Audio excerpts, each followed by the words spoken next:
Bismillahirrahmanirrahim. Alhamdulillah nahmaduhu wa nasta'inuhu wa nastaghfiruh. Wa na'udzu billahi min shururi anfusina wa min sayyiati a'malina. May yahdihillahu fala mudilla lahu wa may yudlil fala hadiya lahu.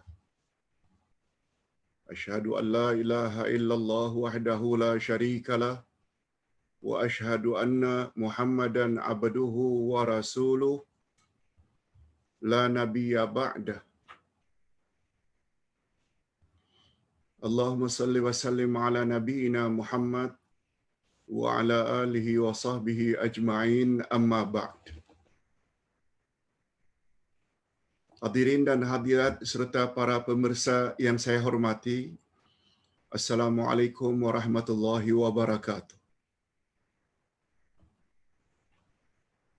Alhamdulillah, kita bersyukur kehadirat Allah Azza wa Jalla. Berkat taufik dan izinnya kita dapat meneruskan lagi majlis ilmu kita dengan kitab Pedoman Salat. Kitab ini terhenti sejenak karena kita memasuki bulan Ramadan yang lalu dan kita rasakan sangat mustahak, sangat penting untuk kita banyak tahu tentang ibadah puasa dan qiyam Ramadan, tarawih dan witir. Sebabnya kita tangguhkan. Nah, pada hari ini kita kembali membahas buku ini yang insya-Allah pada hari ini pembahasan tentang ibadah salat, khas tentang tasyahud awal dan tasyahud akhir.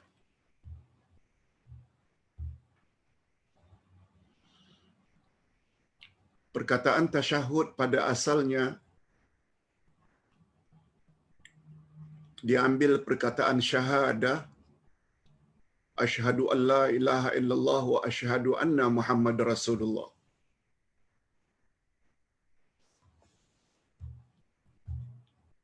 Yang diawali dengan at-tahiyyatul mubarakatus salawatut thayyibatu lillah. Lalu diakhiri dengan syahadah. Dua kalimah syahadah. Ia boleh dipanggil dengan tahiyat, tahiyat awal, tahiyat akhir. Karena diawali dengan at-tahiyat.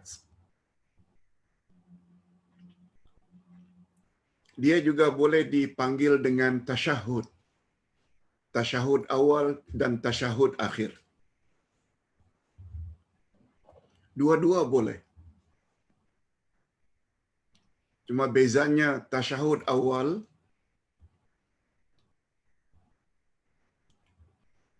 kita baca ketika duduk tasyahud awal, iaitu setelah 2 rakaat. Bagi salat yang 3 rakaat atau 4 rakaat. Tasyahud akhir kita baca pada duduk tahiyat akhir. Apakah pada rakaat ketiga kalau maghrib atau pada rakaat yang keempat kalau zuhur, asar dan isya. Kita langsung saja kepada pembahasan. Kita akan cuba selesaikan dalam masa 1 jam ini 10 halaman atau 10 muka surat dari 177 ke 187. Yes. Tasyahud awal. Para fuqaha sependapat bahawa membaca tasyahud awal dan duduk tasyahud awal adalah disyariatkan dan disuruh oleh Nabi Muhammad sallallahu alaihi wasallam. Disuruh. Tetapi mereka berbeza pandangan tentang hukumnya. Ada yang mengatakan wajib dan ada pula yang mengatakan sunat. Mari kita lihat dalil masing-masing mereka.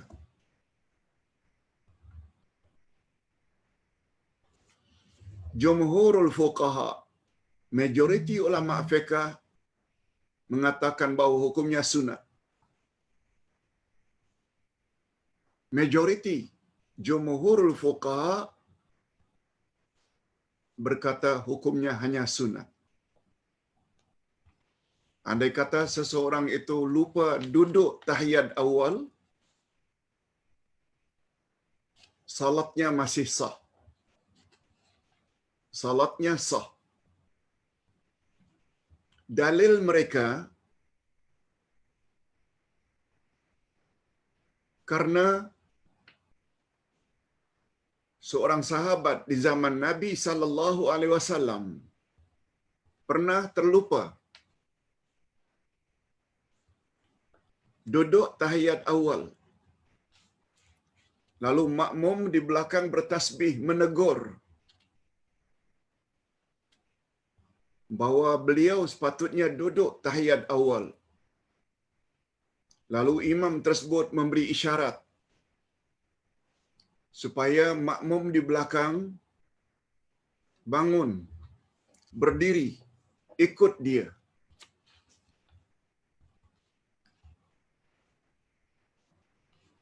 Begitu tahiyat akhir sampai salam, beliau memberi salam, lalu beliau sujud 2 kali, sujud sahwi. Setelah 2 kali sujud, lalu beliau memberi salam sekali lagi. Lalu beliau pun berkata, demikianlah yang dilakukan oleh Rasulullah sallallahu alaihi wasallam. Demikianlah yang dilakukan oleh Rasulullah sallallahu alaihi wasallam. Sahabat tersebut bernama Al-Mughirah bin Syu'bah. Al-Mughirah bin Syu'bah. Ini adalah dalil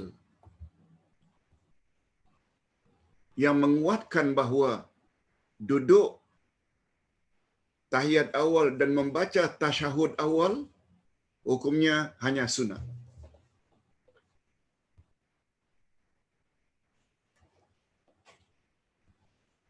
Hadis riwayat Abu Dawud. Ada satu lagi pandangan yang mengatakan ia adalah wajib.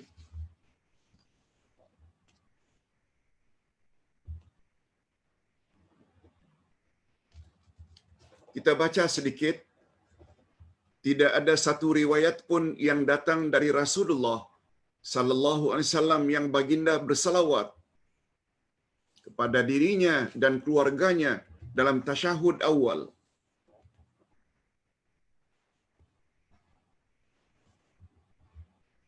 Ustaz ulang. Masih lagi muka surat 177. Yang mengatakan hukumnya sunat, tadi kita dah sebutkan bahawa Al-Mughirah bin Syu'bah pernah terlupa membaca dan duduk tahiyat awal. Lalu makmum di belakang menegurnya dengan bertasbih subhanallah. Lalu imam memberi isyarat supaya para makmum di belakang agar berdiri.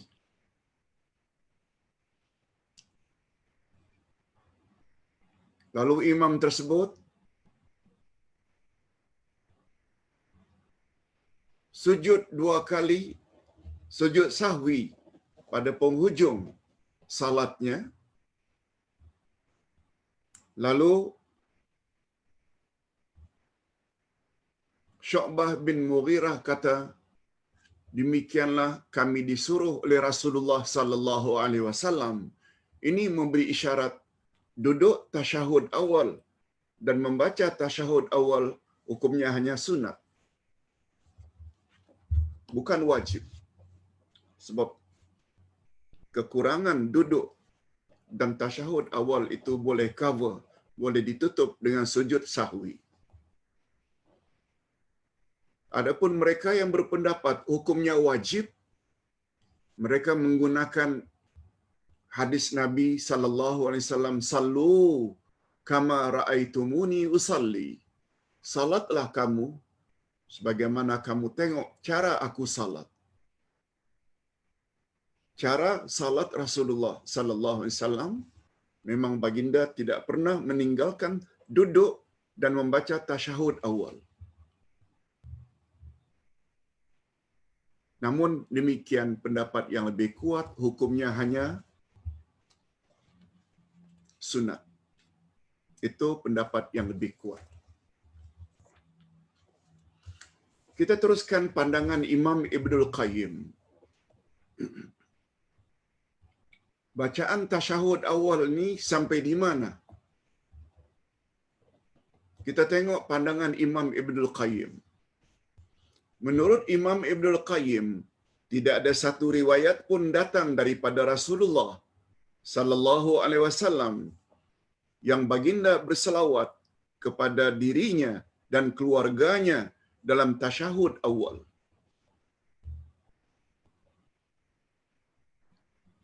Tidak pernah datang dari Rasul pada tasyahud awal baginda masukkan selawat.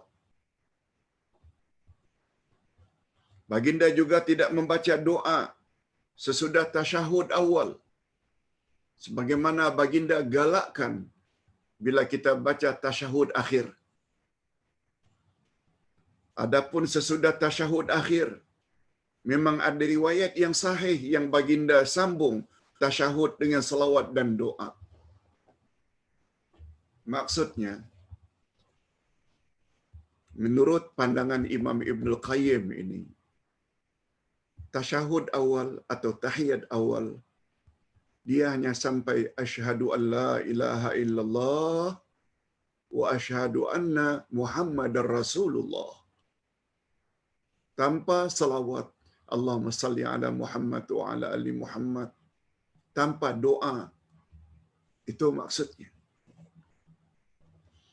Demikian juga pandangan Imam At-Tirmizi. Disunatkan agar tasyahud dibaca dengan suara yang rendah. Memang pun, semua kita membaca tasyahud. At-tahiyatul mubarakatus salawatut tayyibat.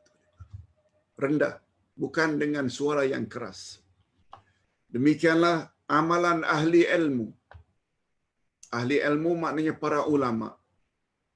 Tasyahud, kedua-duanya, apakah tasyahud awal atau tasyahud akhir, hendaklah dibaca dengan suara yang perlahan.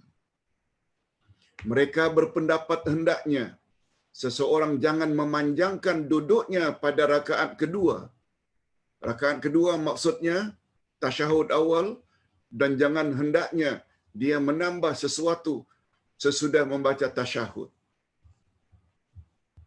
Jadi menurut pendapat yang lebih kuat, tasyahud awal sampai 2 kalimah syahadat sahaja, yaitu at-tahiyyatul mubarakatus salawatut tayyibatu lillah. Assalamu alayka ayuhan nabi wa rahmatullahi wa barakatuh. Assalamu alayna wa ala ibadillahi salihin. Ashhadu an la ilaha illallah wa ashhadu anna Muhammadar Rasulullah. Lalu naik untuk rakaat yang ketiga. Tanpa selawat, tanpa doa. Ustaz tidak nafikan. Ada yang mengatakan kita tambah dengan Allahumma salli ala Muhammad sahaja, tanpa wa ala ali Muhammad. Ada pula yang mengatakan Allahumma salli ala Muhammad wa ala ali Muhammad. Itu semua pandangan-pandangan. Tapi Ustaz cenderung pada pandangan Imam Ibnul Qayyim tadi, tidak ada satu riwayat pun yang datang dari Rasulullah sallallahu alaihi wasallam baginda menambah tasyahud awal itu dengan selawat dan doa. Cukup sampai asyhadu an la ilaha illallah wa asyhadu anna Muhammadar Rasulullah, lalu naik ke rakaat yang ketiga. Nah, sekarang kita fokus kepada bacaan tasyahud. Rupanya bacaan tasyahud ini ada bermacam-macam. Tak kurang daripada 4 bacaan. Ini yang dalam istilah ilmu fiqh dipanggil dengan ta'addudus sunan. Ta'addud maknanya berbilang-bilang. As-sunan jamak daripada sunnah, iaitu sunnah Nabi yang berbilang-bilang. Dekat dengan istilah ta'adduduz zaujat. Zaujah jamaknya atau pluralnya zaujat, maknanya isteri. Zaujat, isteri-isteri. Ta'adduduz zaujat itu poligami, berbilang-bilang isteri. Ta'adduduz zaujat. Tetapi apabila yang datang dari Nabi, beberapa bacaan yang berbeza-beza, semuanya datang dari Nabi, kita boleh pilih yang mana satu kita ingin amalkan. Boleh. Jangan saling salah menyalahkan, sebab dia termasuk bab ta'addudus sunan. Ustaz buat contoh. Doa iftitah.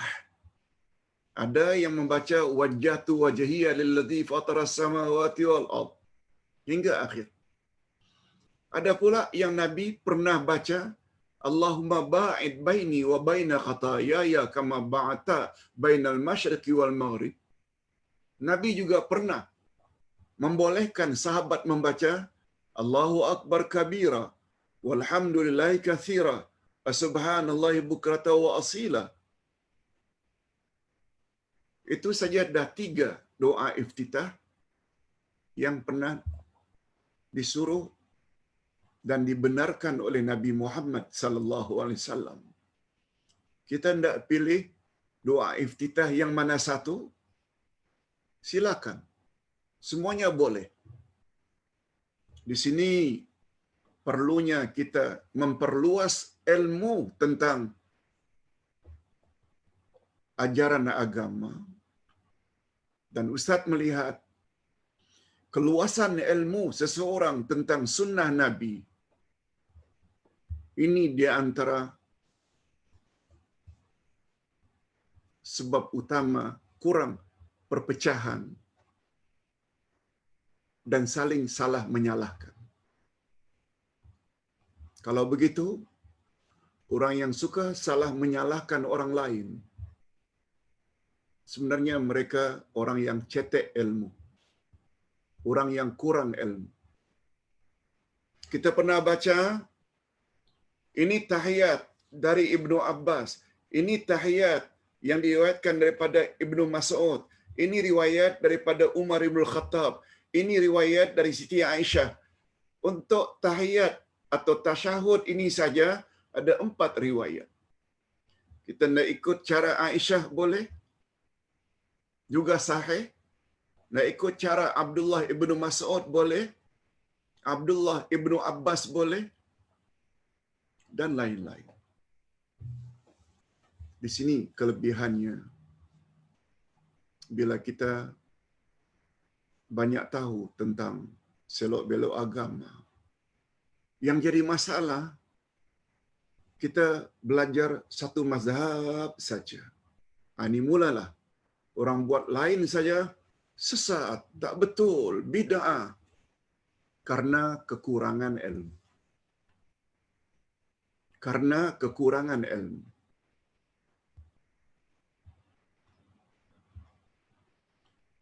Hadirin dan hadirat rahimakumullah.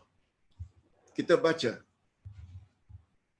Pertama sekali tahiyat atau tasyahud Ibnu Mas'ud. Coba.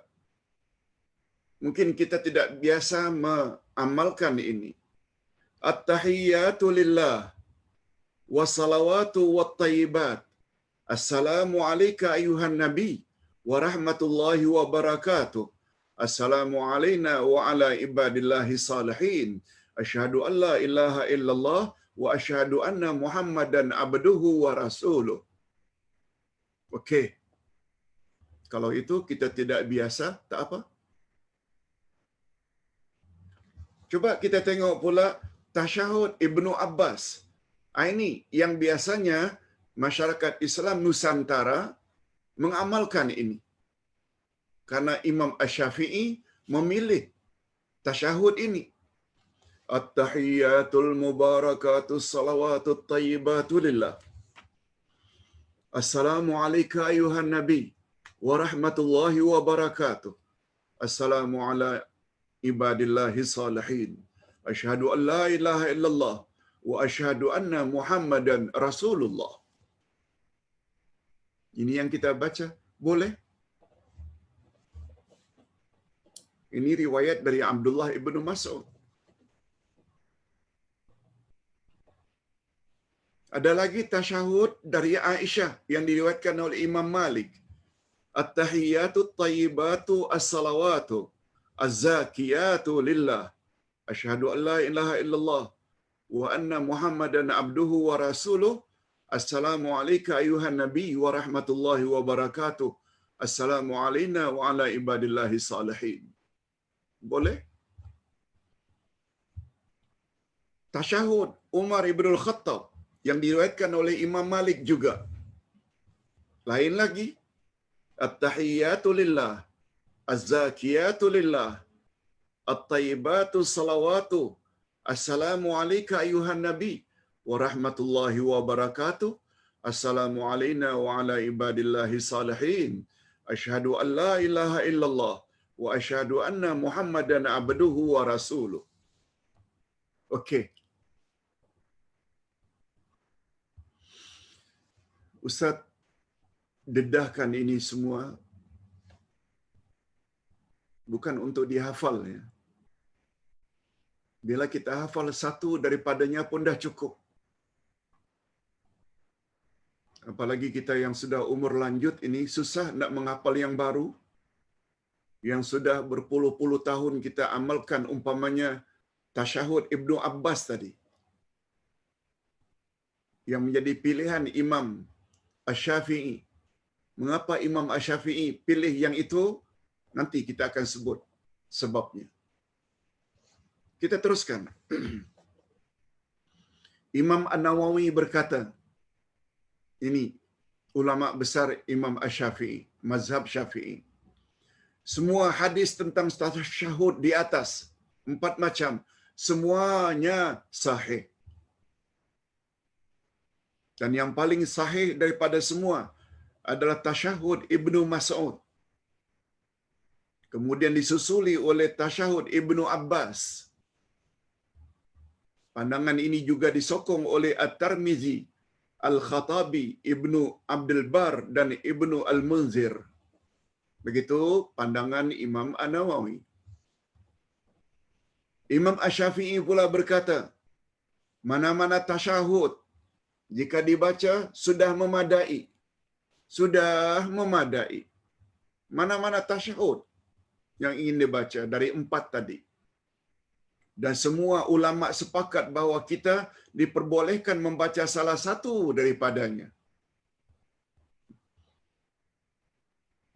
Imam Asy-Syafi'i memilih tasyahud Ibnu Abbas. Ini dia.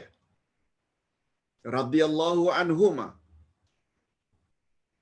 Dan ketika beliau ditanya mengapa beliau lebih cenderung kepada tasyahud Ibnu Abbas yang kita biasa baca, At-tahiyyatul mubarakatus salawatut thayyibatu lillah.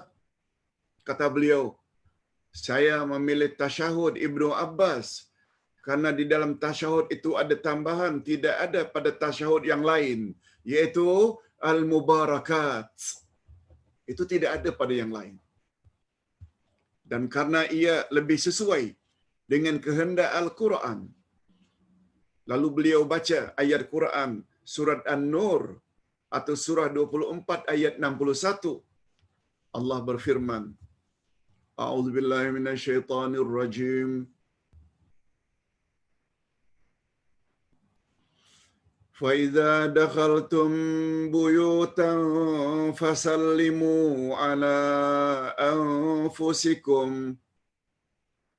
تَحِيَّةً مِّنْ عِندِ اللَّهِ مُبَارَكَةً طَيِّبَةً كَذَلِكَ يُبَيِّنُ اللَّهُ لَكُمُ الْآيَاتِ لَعَلَّكُمْ تَعْقِلُونَ. Itu alasan Imam Asy-Syafi'i mengapa beliau cenderung memilih untuk beliau jadikan amalan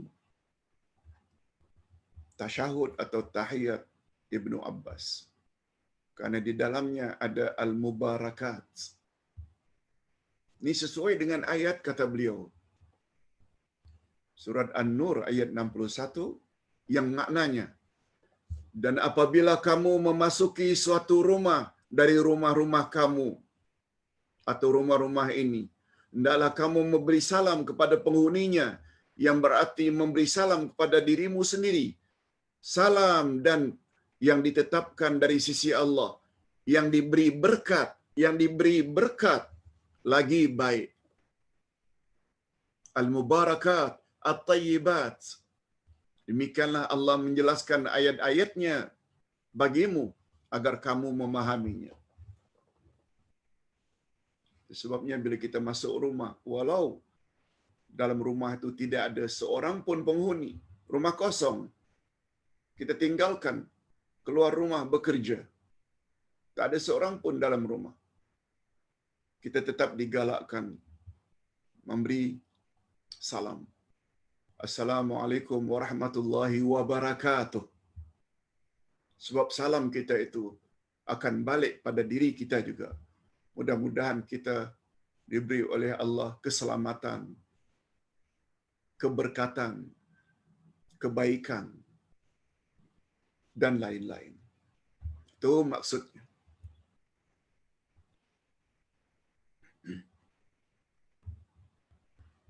Jangan kita gunakan alasan untuk apa beri salam, tak ada orang dalam rumah.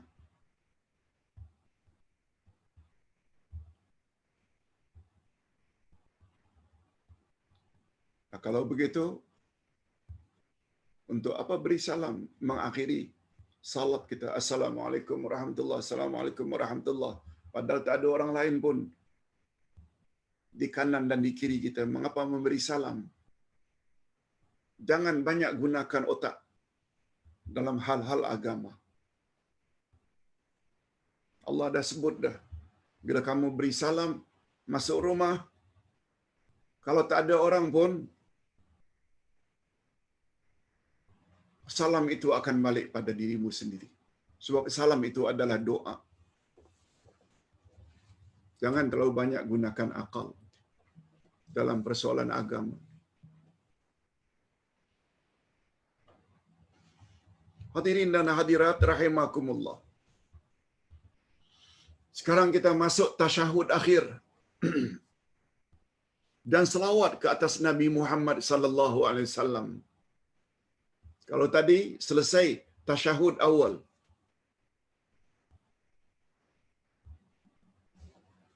bacaan pada tasyahud akhir adalah sama dengan bacaan pada tasyahud awal. Dari permulaannya itu sama. Cuma perbezaannya nanti di sini ada tambahan, yaitu dengan selawat dan doa. Dengan selawat dan doa itu khas untuk tasyahud akhir. Bacaan pada tasyahud akhir adalah sama bacaan pada tasyahud awal. Hanya sahaja para fuqaha berbeza pendapat tentang tambahan selawat ke atas Nabi Muhammad sallallahu alaihi wasallam pada tasyahud akhir. Para ulama berbeza pendapat. Ustaz suka memberitahu kepada kita adanya perbezaan pendapat.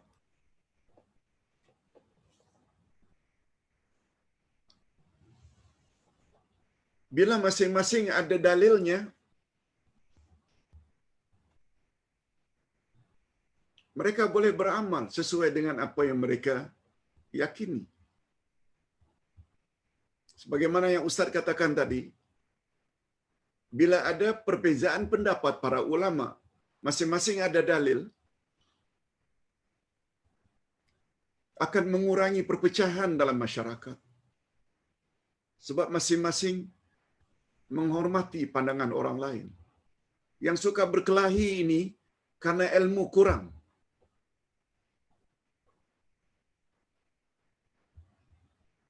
Karena ilmu kurang. Dan Ustaz bersyukur karena berpeluang untuk membuat master di dalam bidang perbandingan ilmu fiqh. Al-fiqhul muqaran, perbandingan ilmu fiqh. Satu-satu masalah, salat ke, puasa ke, zakat ke, haji ke, umrah ke, dibahas ke empat-empat mazhab, masing-masing dengan membawa dalil masing-masing. Kemudian ditarjih, mana dari empat itu yang paling kuat hujah dan dalilnya. Ustaz berpeluang 4 tahun belajar perbandingan ilmu fiqh. Jadi kita tidak cepat melatah. Bila ada orang lain amal macam itu, kita tahu. Silakan. Ada orang lain berbeza dengan kita, amalkan, silakan. Sebab kita tahu ada dalilnya.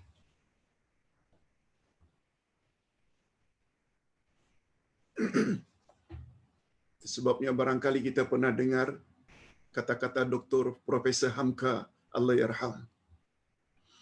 Ketika beliau ditanya tentang sesuatu masalah. Dulu Tuan melarang membaca bacaan itu. Tapi mengapa sekarang Tuan membolehkan, Profesor? Profesor Hamka, Allah yarham, menjawab. Dulu saya berpendapat begitu, berbeza dengan sekarang. Dulu saya baca satu buku. Nah sekarang ini saya dah baca 1000 buku. Dulu saya baca satu kitab. Sekarang saya dah baca 1000 kitab. Nah, faham-fahamlah kita. Bahawa menambah ilmu, banyak membaca, banyak mentelaah, banyak mengkaji, membuat kita boleh fleksibel. Selagi amalan itu ada hujah dan dalilnya. Yes. Ini sebabnya mengapa kita perlu bedah sampai 7 buku dalam seminggu.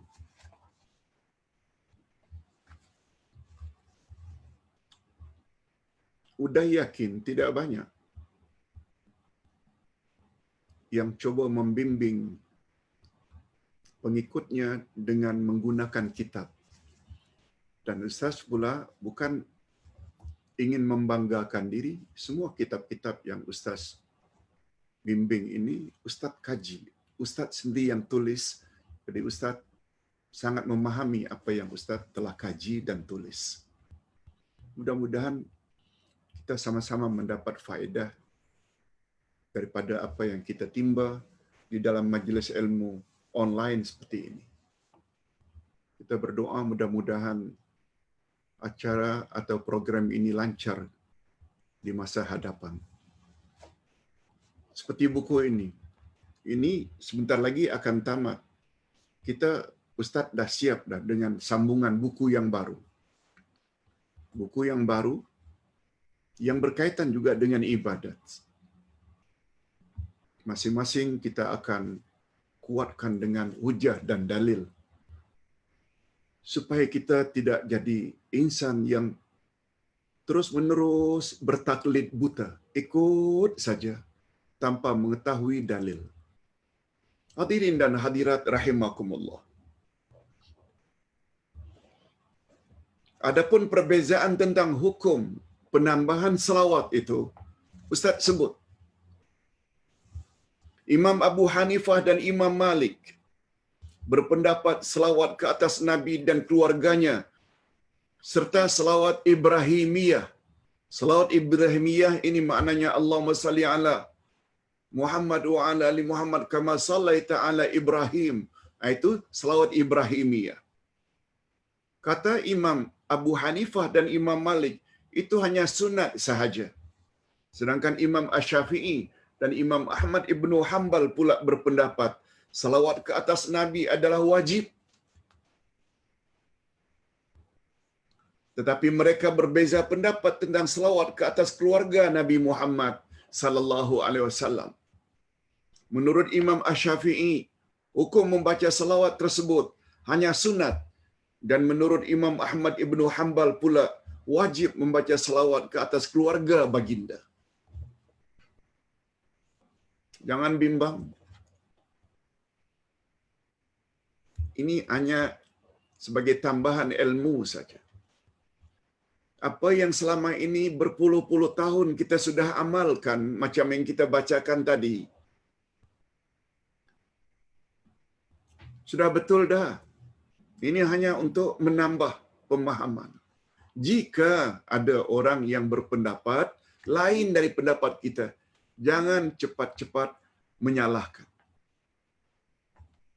Pembahasan atau perbalahan para fuqaha di atas ialah berpunca daripada pertanyaan para sahabat kepada Rasulullah sallallahu alaihi wasallam ketika turun ayat Innallaha wa malaikatahu yusalluna 'alan nabi ya ayyuhalladzina amanu sallu 'alaihi wa sallimu taslima. Sesungguhnya Allah dan para malaikat bersalawat ke atas nabi. Oleh sebab itu, hai orang-orang beriman, bersalawatlah, memberi salamlah pada Nabi. Ayat 56 surat Al-Ahzab. Yes. Ketika itu sahabat bertanya, ya Rasulullah, Tuhan telah ajar kami memberi salam kepada Tuhan. Assalamu alayka ayuhan Nabi. Wa kaifa nusalli alaik? Macam mana kami bersalawat kepada Tuhan? Sebab kami disuruh oleh Allah agar bersalawat dan memberi salam. Memberi salam, Tuhan telah ajar. Assalamu alayka ayuhan Nabi. Macam mana cara kami memberi salawat kepada Tuhan? Lalu Nabi Muhammad sallallahu alaihi wasallam pun ajar. Allahumma salli ala Muhammad wa ala ali Muhammad kama sallaita ala Ibrahim ala ali Ibrahim innaka Hamidum Majid. Wa barik ala Muhammad wa ala ali Muhammad kama barakta ala ahli Ibrahim innaka Hamidum Majid.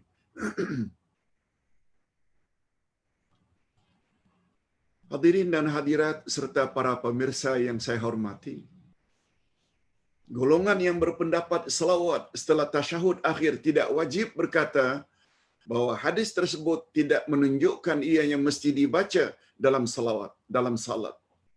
Dan juga kandungan hadis ini hanya jawaban Nabi kepada sahabat yang ingin mengetahui bagaimana cara bersalawat pada Nabi. Dan ini diperkuatkan oleh Imam Asy-Syaukani.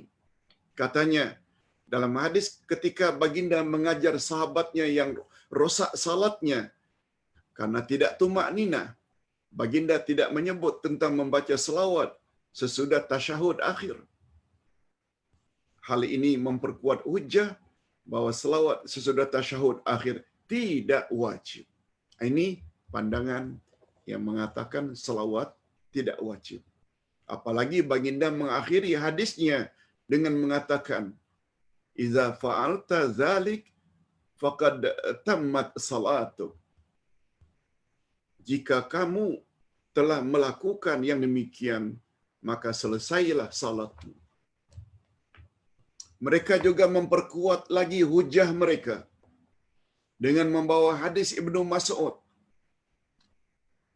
Dalam hadis tersebut, setelah baginda mengajar membaca tasyahud sampai wa asyhadu anna Muhammad Rasulullah, langsung Rasul menyuruh.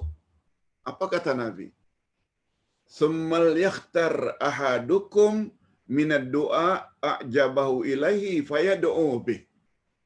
Setelah menyebut asyhadu alla ilaha illallah wa asyhadu anna Muhammadar Rasulullah, Nabi langsung menyuruh sahabat berkenaan, kemudian hendaklah seorang dari kamu memilih doa yang dia sukai untuk didoakannya. Nabi menyuruh kita dalam hadis di atas agar memilih doa yang paling kita sukai untuk kita panjatkan kepada Allah. Okey. Kita tak usah berpanjang-panjang dalam hal ini.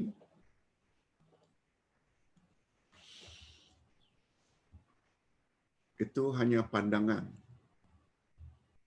Adapun golongan yang mengatakan wajib, selain mengatakan bahawa selawat yang diajar oleh Nabi adalah jawaban Nabi ketika baginda ditanya tentang selawat dalam salat.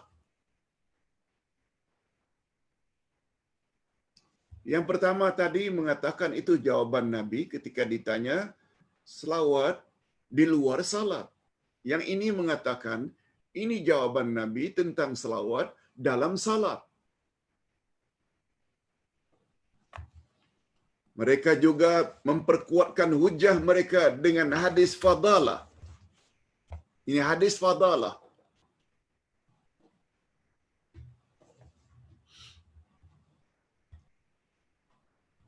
Menguatkan lagi bahawa selawat itu perlu.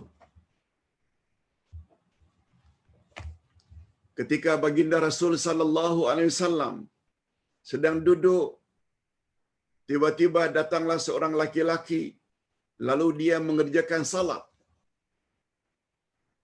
Ini yang menguatkan tasyahud akhir itu hendaklah ditambah dengan selawat. Ini di antara hujahnya.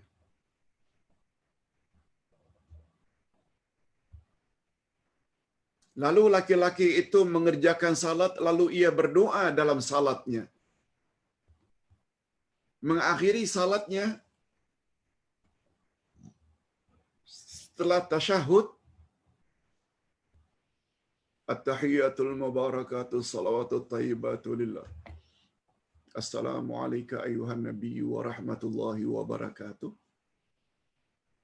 Assalamu alayna wa ala ibadillahi salihin.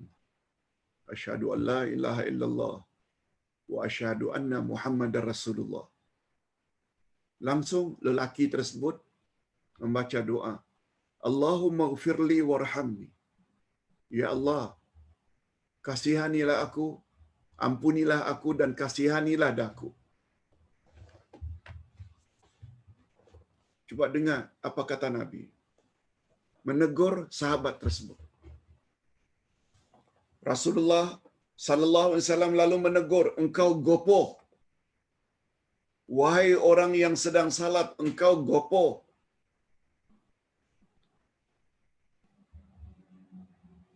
Semestinya jika engkau salat, kemudian duduk, hendaklah engkau memuji Allah dengan pujian yang layak untuknya. Dan berselawatlah ke atasku, kata Nabi. Berselawatlah ke atasku, kata Nabi. Kemudian barulah kamu berdoa. Dan Fadalah bin Ubaid berkata lagi, kemudian salat pula seorang laki-laki. Maknanya, laki-laki yang salat tadi, yang tidak memuji Allah setelah tasyahud, tidak berselawat ke atas Nabi, Nabi kata dia gopoh. Kemudian salat pula sahabat yang lain.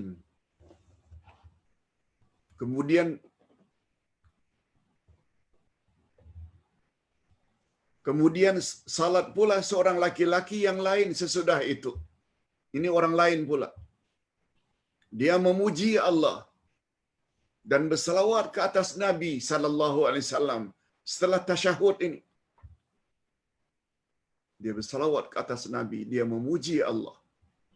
Lalu berkata Nabi kepada laki-laki tersebut, berdoalah, niscaya akan dikabulkan doamu. Mengapa? Nabi kata doamu akan dikabulkan karena laki-laki yang kedua ini setelah tasyahud beliau tambah dengan tahmid dan salawat ke atas Nabi sallallahu alaihi wasallam. Hadis riwayat At-Tirmizi. Imam Al-Maraghi berkata, ini menguatkan lagi, sewajarnya lah bagi setiap orang yang sedang salat supaya membaca selawat ke atas Nabi Muhammad sallallahu alaihi wasallam setelah ia selesai membaca tasyahud. Jadi apa yang kita selama ini amalkan setelah asyhadu an la ilaha illallah wa asyhadu anna Muhammad Rasulullah. Allahumma salli ala Muhammad wa ala ali Muhammad kama sallaita ala Ibrahim wa ala ali Ibrahim sampai fil alamin innaka Hamidum Majid. Sewajarnya macam itu. Kemudian barulah dia berdoa. Setelah Hamidum Majid, dia boleh berdoa dengan doa apapun yang dia suka. Cuma yang paling baik adalah doa yang datang dari Nabi sallallahu alaihi wasallam. Kita teruskan sedikit lagi. Dan sewajarnya lah ia mengutamakan doa yang warid. Warid maknanya yang datang daripada Rasulullah sallallahu alaihi wasallam.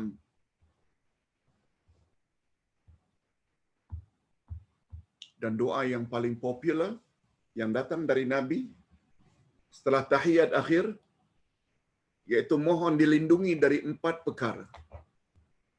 Allahumma inni a'udzubika min azabil qabri wa azabil nar wa a'udzubika min fitnatil mahya wal mamat wa a'udzubika min syarri fitnatil masihid dajjal.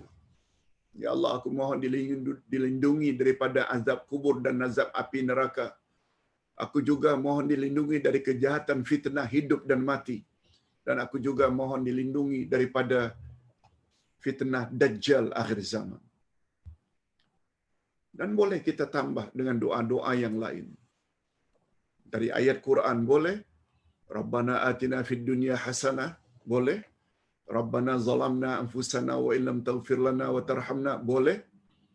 Rabbi ighfirli wa li walidayya. Boleh.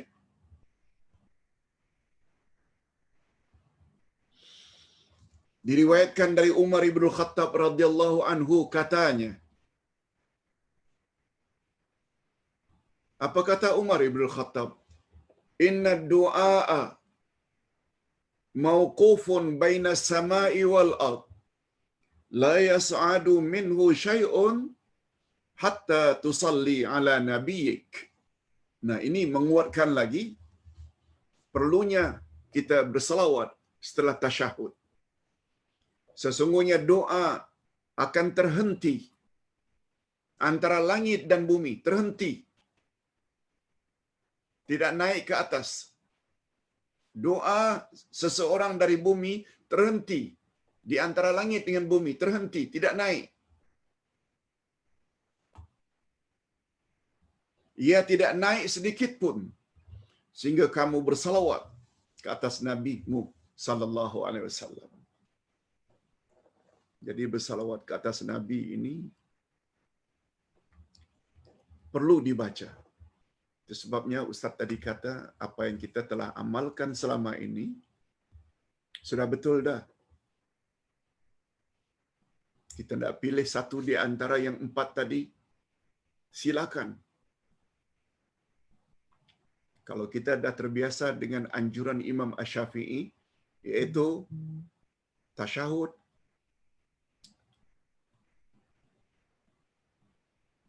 daripada Ibnu Abbas, at-tahiyyatul mubarakatus salawatut thayyibatu lillah. Assalamu alayka ayuhan nabi wa rahmatullahi wa barakatuh.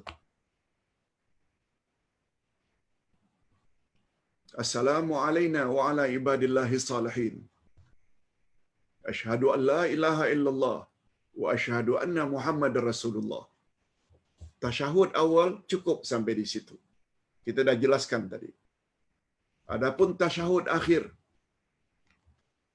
para ulama walaupun berbeza, perlu tambah selawat ke atau tidak perlu, Masing-masing ada dalilnya, namun pendapat yang lebih kuat, kita perlu baca selawat. Apalagi diakhiri dengan doa. Doa tidak akan naik ke langit kalau doa itu tidak diawali dengan selawat. Sebagaimana kata Umar ibn Khattab radhiyallahu anhu. Oleh sebab itu, setelah asyhadu an la ilaha illallah wa asyhadu anna Muhammadar Rasulullah, kita baca selawat. Nah, selawat ini pula ta'addudus sunan. Ada bermacam-macam jenis selawat. Ini nanti akan kita bahas insya-Allah pada minggu hadapan, khas tentang selawat kepada Nabi. Selawat ke atas Nabi, Ustaz kumpul di sini, ada beberapa jenis selawat, ada beberapa jenis selawat, yang mana satu kita ingin amalkan, diperbolehkan. Nah, selesai selawat, baru ada doa. Jadi pelajaran kita yang akan datang ini, mungkin akan ada 2 minggu lagi, 2 Selasa lagi. Selawat dan doa. Dan yang terakhir sekali adalah zikir setelah salat yang diawali dengan istighfar 3 kali. Kemudian Allahumma antas salam wa minkas salam, kemudian ayatul kursi, itu kemudian insya-Allah. Itu kemudian insya-Allah. Jadi minggu hadapan kita akan bahas khas tentang selawat ke atas Nabi sallallahu alaihi wasallam, dan jika memungkinkan kita tambah dengan apa jenis doa yang bagus kita panjatkan sebelum kita memberi salam. Ustaz kira cukup sampai di sini dulu. Kita akhiri dengan doa seperti biasa. Mudah-mudahan doa kita dikabulkan oleh Allah Azza wa Jalla. Alhamdulillahirabbil alamin. Wassalatu wassalamu ala asyrafil anbiya'i wal mursalin wa ala alihi wa sahbihi ajma'in. Ya Allah, ya Tuhan kami, pada hari ini kami tambah lagi ilmu pengetahuan kami tentang selok-belok ibadat yang paling utama, yaitu ibadah salat. Bagi kami, kesempurnaan ibadah salat sangat tergantung sampai di mana ilmu kami tentang kaifiat salat Rasulullah sallallahu alaihi wasallam. Sebab Nabimu pernah bersabda, "Sallu kama ra'aitumuni usalli." Salatlah kamu sebagaimana kamu tengok cara aku melakukan salat. Walaupun Nabimu telah wafat 15 abad yang lalu, tapi kami dapat mengetahui dengan pasti cara kaifiat salatnya Nabi melalui hadis-hadisnya yang sahih. Oleh sebab itu, berilah kami kekuatan, ya Allah, untuk senantiasa mendalami selok-belok ibadah salat Nabi Muhammad sallallahu alaihi wasallam, dan tambahkanlah ilmu pengetahuan kami, sebab ada beberapa amalan Nabi yang kami boleh pilih untuk ikut mana yang satu, yang dipanggil dengan ta'addudus sunan, yang dengan pertambahan ilmu boleh begini, boleh begitu, membuat kami tidak saling salah menyalahkan dalam kami beribadat kepadamu, ya Allah. Ya Allah, ya Tuhan kami, terimalah doa kami, terimalah salat kami, terimalah puasa kami, terimalah tahajud witir kami, birahmatika ya arhamar rahimin. Wa sallallahu ala nabiyyina Muhammad wa ala alihi wa sahbihi ajma'in. Subhana rabbika rabbil izzati amma yasifun. Wa salamun alal mursalin. Walhamdulillah rabbil alamin. Subhanakallahumma wa bihamdik. Asyhadu an la ilaha illa anta astaghfiruka wa atubu ilaik. Assalamualaikum warahmatullahi wabarakatuh.